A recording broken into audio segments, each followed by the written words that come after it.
Hey YouTube, so I know that this news is a few days old, but surprisingly the internet is still blowing up with it, which doesn't normally happen. Usually things fizzle out after a day or two. But as everyone knows at this point, Donald Trump put out a tweet saying that transgenders will no longer be allowed to serve in the military. And I personally think this is great. And I'm going to explain why. First off, I want to say that, anybody who serves our country, I don't care who you are, I think you've done an amazing thing. I think anybody who has the desire to serve our country, is quite amazing. But I think the bottom line with this is that what individuals who consider themselves to be transgender are asking for is too much. For example, the way the old policy was set up is that you could register if you're a man, you've never had surgery, never had hormone treatment. You could actually claim to be a woman, claim you identify as a woman, have your gender changed on the paperwork, and you'd end up using the shower facilities, bathroom facilities, barracks facilities, etc., with actual women. Now, I know we live in a world where things have gone quite crazy. People no longer appreciate the word compromise. And I see this with people who are transgender. I see this with people in the GLBT community in general. And it's really getting out of control. I mean, when you have it where Christian bakers are being sued for $70,000, where Christian florists are being told they're going to lose their business and lose their house for declining to service a wedding, I think it's gotten out of control. And I can talk about those quite a bit in, maybe another video. But in this particular case, it just amazes me. You have people who are very liberal who suddenly, out of nowhere, are coming out saying, oh, it's a good thing to want to serve your country. I'm like, well, where have you been for the last, million years? I mean, you had people who are very liberal calling soldiers from Vietnam baby killers. And,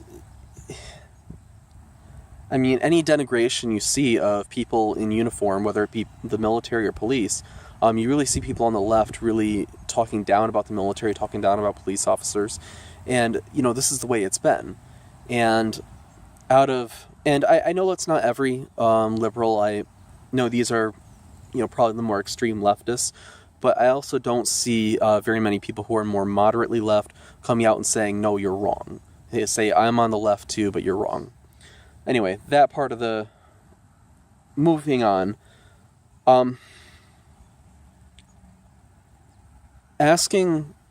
Demanding that actual women, share shower room and locker room facilities with men is out of control.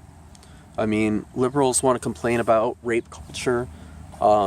They want to imagine that women in this country are far more oppressed than they actually are.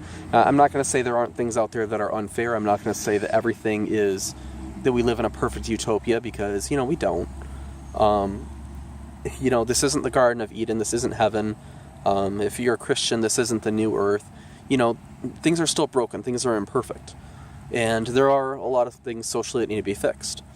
But it just absolutely amazes me that people can go around saying, okay, this is evil, how dare you do this? And then conservatives have to defend what's, being called bigotry, what's being called hateful.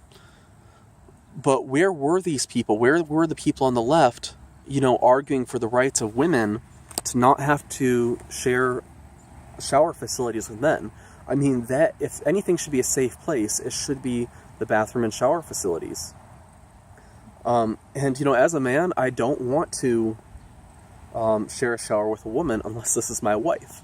Now, obviously, I have, carnal inclinations just like as everybody else, but it's not appropriate for a woman to be coming in to a man's shower room or a man's locker room.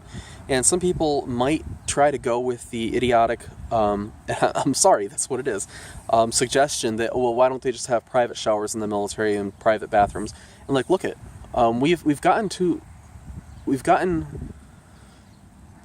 live in a society where even in a regular locker room, young men are basically afraid to change in front of other men out of fear of having them molest them with their eyes.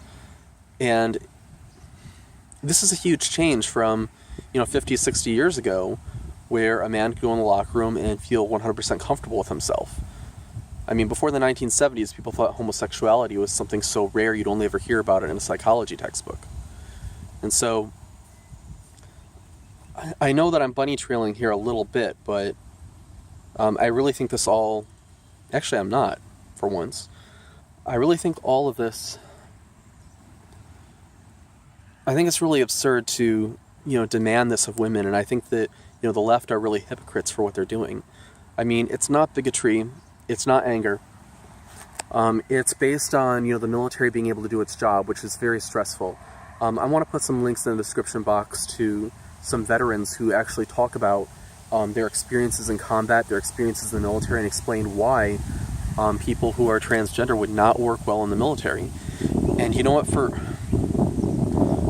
crying out loud, I mean, if you have diabetes, you can't even go into the military. If you have flat feet, if you wear glasses like I do, you cannot be an Air Force pilot. So these demands aren't demands for equality, they're demands for special treatment. And they really are absurd, and they're out of control. And for those... I've heard people try to make suggestions, try to say, well, maybe the transgender people should have their own bathrooms, their own locker rooms, etc. Well, to what end? I mean, the military shouldn't have to uproot the entire way that it does things just to make a few people not feel bad. And on top of that, with the high suicide rate with transgender people, that puts everybody at risk.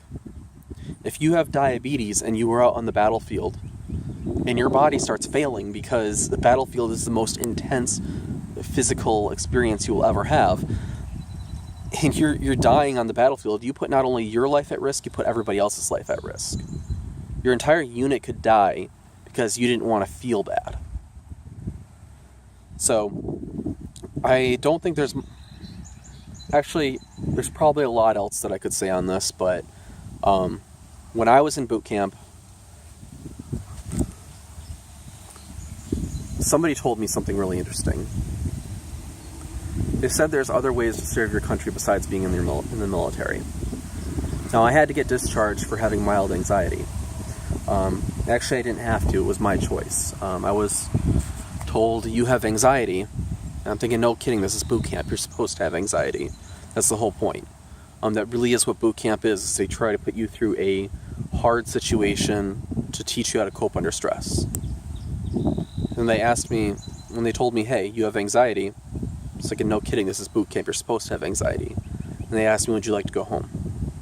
It's like, sure, why not? 2 weeks and a day later, I was on a plane coming home. And the reason for that was my recruiter lied about my job, and so I wasn't going to be able to do the job that I wanted to do. And so it didn't work out. But that's a story for another time. In the meantime, I hope you guys enjoyed this video. Check out my other video about my short story that I've just published. And please subscribe, comment, rate, and share with your friends on Facebook. Thank you. This is Greg, out.